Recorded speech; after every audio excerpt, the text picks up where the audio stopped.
All right, let's talk about editors. In order to actually write some HTML and CSS, if you've written any HTML, you know that you need basically a text editing program. And so as developers, we call these editors.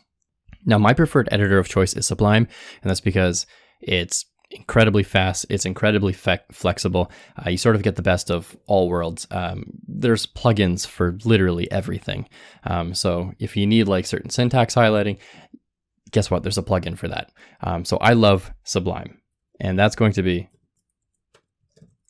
my first option is Sublime. Now you don't have to stick with Sublime.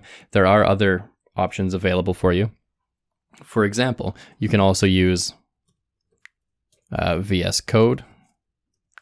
You can use Atom. You can use Brackets. You can use what are other ones? Komodo, Notepad, Notepad++. Actually, I'll write that one down. Notepad++.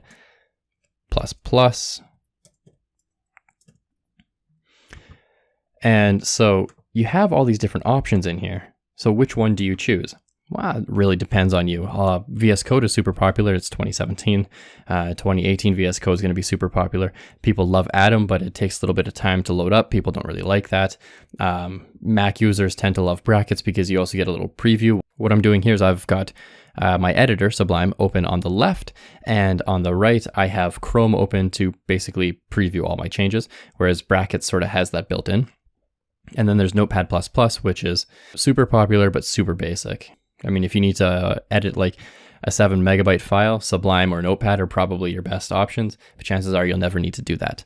So your task for this is to go and download an editor. If you don't have an editor, you need one. So go with Sublime, VS Code, Atom, or Brackets. Typically sticking with one of these four is a good idea because there's a lot of support out there. A lot of people are using these already. So if you have questions, you can just Google it and you'll find an answer almost instantly. So your task is to go and get an editor.